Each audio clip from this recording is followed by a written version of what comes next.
itu merawat sangka baik. Ya Allah, kenapa tetangga saya yang jalan ke masjid ganti-ganti aja mobilnya? Awal tiap hari ke masjid sampai muak mengenal masjid yang berkelawar. Tak pernah harta saya bertambah. Nah itu kan berarti kita tidak merawat sangka baik. Wahai orang taat, saya kasih tahu ya, rezeki Anda sebagai orang taat adalah ketaatan. Tolong ketaatan itu dilihat sebagai rezeki, bukan sebagai alat pencari rezeki. Kalau kita masih menjadikan taat ini sebagai alat pencari rezeki, berarti Tuhan itu mesin duit. Ngeri mah. Ulang semua ini. Jangan ya. Inilah makna dari Allah nafsan. Kalau kita oyong-kali dengan rezeki dunia ini, tidak ada manusia yang Allah ciptakan di dunia ini tidak punya rezeki. Jadi kenapa penipu? Paham? Ada orang datang ke rumah seseorang lewat ini kereta. Oh, boleh nanya? Boleh. Di mana rumah Wak Burhan tukang risol? Ada sebutannya. Kalau di kami ini ada Burhan. Di mana rumah Wak Burhan tukang risol? Kebetulan dia mau beli risol. Ya, kenapa Pak? Kepo lah kan, mau tahu aja. Saya mau pesan risol 2000 risol. Kebetulan juga kita tukang risol. Oh ya enggak gitu. Nah, kami Pak mau pesan risol sama Wak Burhan. Bisa nggak kita sabotase? Bisa, gampang. Saya kasih tahu caranya. Berapa lah mau pesan sama Wak Burhan? Gopek satu Pak, sama aku 400 di sini. Bisa nggak? Saat itu keimanan diuji. Itu yang saya, rezeki itu tidak boleh merusak jalan orang lain. Paham nggak? Akhirnya sakit hatinya. Tapi karena dia takut kepada Allah, dia jawab juga. Kalau mau ke rumah Pak Burhan, Pak, ini nanti belok kanan, lagi ada rumah warna kuning itu rumahnya. Tapi dia sakit hatinya kan? Dia tukang risol, orang banyak Pak Burhan tukang risol. Ini kan sama ya, persaingan sesama tukang lontong. Nah, itu benar. Tapi ikhtiar tidak boleh berhenti karena orang mukmin percaya pada ikhtiar. Apa ikhtiarnya? Sabotase tidak boleh. Iklan boleh nggak? Iklan boleh nggak? Tapi Pak, mana tahu besok-besok Bapak mau pesan risol, kebetulan saya juga jual. Boleh nggak dong? Halal nggak?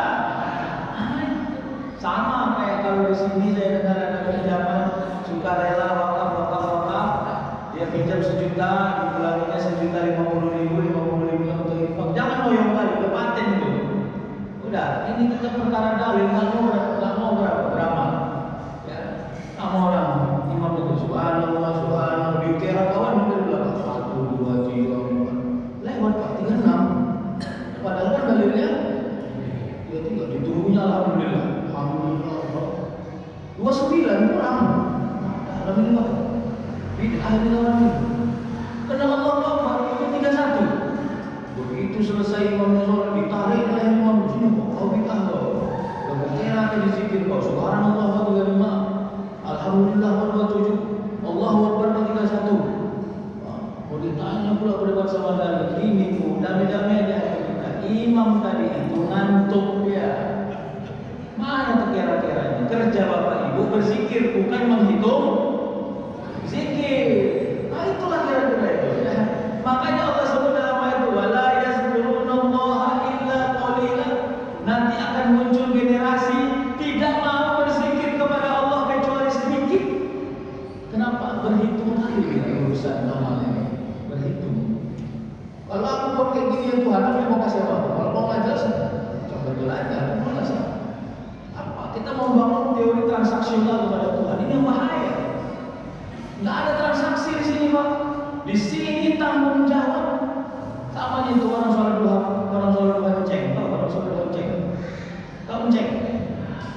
Ini orang kena nggak? Ceng tahu nggak? Tahu. Jangan lagi Jakarta. Beda-beda aja.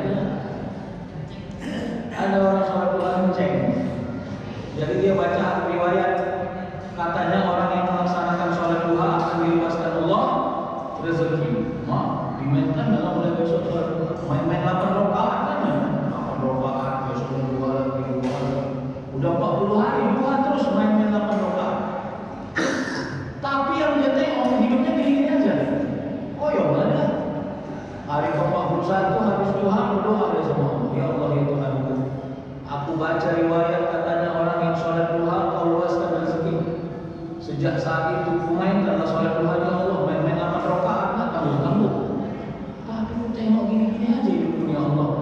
Aku jujur aja ya Allah, kalau besok gini-gini juga kenceng aja dalam sholat duha.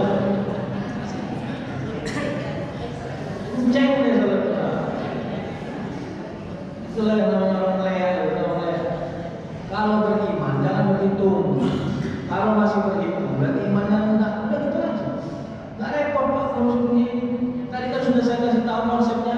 Gak usah selera kepada yang gak pernah kita butuhkan. Gak usah selera kepada yang gak pernah kita miliki. Kita bilang sama Allah, ya Allah suka-suka hatimulah. Yang penting jangan tarik iman dan amal soleh itu dari diri. Udah selesai. Bisa gak begitu? Supaya jangan jadi orang suntuk kayak yang saya bilang tadi. Sama kayak Wal Burhan tadi. Begitu dia iklan, dibilangnya bahwa dia juga tukang risol. Bolehkah Allah nanti membolak-balikkan hati orang? Akhirnya bisa Allahumma ya muqallibal qulub, kan Allah yang maha membolak-balikkan. Bisa aja dia bilang, kalau gitu Pak, gak apa-apa lah saya pesan sama Pak Burhan 1000, sama Bapak 1000 ya, biar cepat selesai. Bisa kan? Biar keputusannya ada di dia, jangan kita yang memutuskan. Nah itu langsung. Paham gak gitu? Jadi Allah itu maha adil, kita aja yang kurang sabar. Kita yang kurang sabar.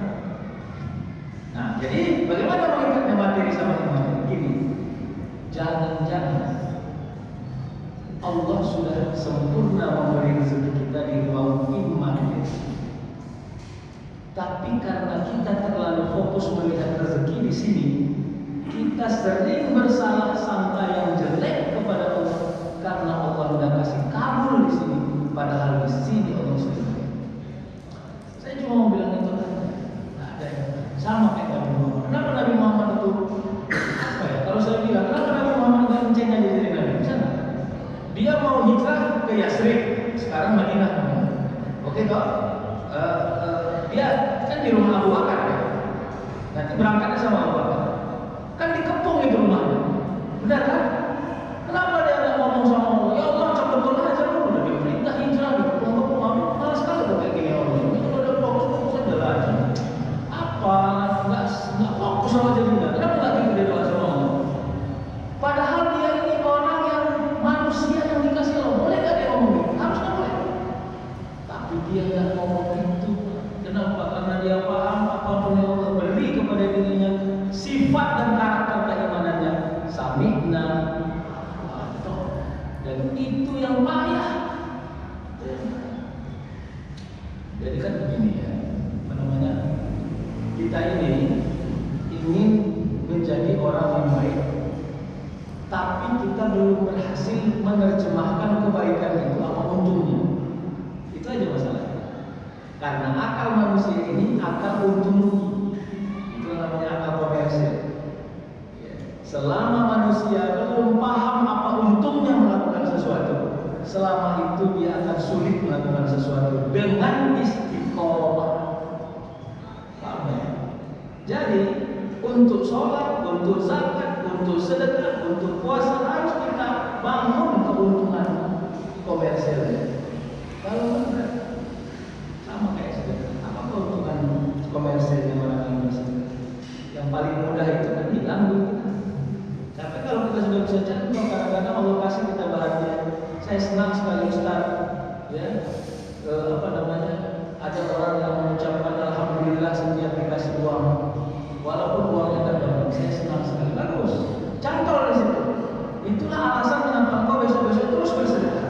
Gembira mendengar orang bersyukur kepada Allah. Begitu ya. Harus ada cantolannya. Nah ini penutup sedikit lagi. Jadi Bapak Ibu, saya pernah 3 minggu yang lalu lewat dari sekolah Al-Abjad yang di Ring Road sana. Itu jalannya kecil sekali itu, habis Jumat. Ini saya cerita yang apa ya, pengalaman. Jadi macetnya memang lambat macetnya. Habis Jumat, selesai Jumat, saya baru datang Jumat dengan istri saya, ikut istri saya. Jadi di samping itu, di samping jalan itu ada seorang anak perempuan yang mungkin kalau nengok usianya kelas 5 atau kelas 6 SD gitu ya. Dia duduk di bok, tahu bok ya, apa namanya? Nah, bok lah ya, di depan rumah orang. Ini orang-orang apa ini? Orang peminta-minta. Dari ujung datang ayahnya atau kakeknya, tapi saya kan kakeknya karena sudah jauh lebih tua juga. Bawa nasi apa? Nasi Jumat, nasi berkah, nasi box 2 biji. Gembira banget dia nanya. Ya, itu saya ada mobil-mobil lain yang rumah itu. Apa ya? Kayak ekspresif gitu kan ya? Gimana ya? Kalau kita dapat nasi berkah kan biasa aja gitu. Apa? Ekspresif lah. Saya nggak bisa menerjemahkan. Bilang hore enggak juga, tapi respon tubuhnya sangat ekspresif. Begitu sampai nyebrang, ini nyebrang mobil kami lagi. Dibuka, duduk lalu untuk dibuka, diangkat atonya itu lah, atau bapaknya itu ayam kecil kali rumahnya. Jadi saran saya ibu kalau nasi Jumatnya kecil-kecil kali ya. Ini model ayam yang kalau masuk ke mulut nggak keluar lagi. Jadi ditengok yang ini nampak saya ayamnya. Ditaruh jalan ayam itu di tempat anak perempuan tadi. Ya berarti ayam anak perempuan itu 2 gitu lah kira-kira. Barulah atau gini-gini kan cabenya dipul-pul ya kasih makan. Gembira mereka. Saya cuma mau bilang masih ada orang yang gembira dan bersyukur di tempat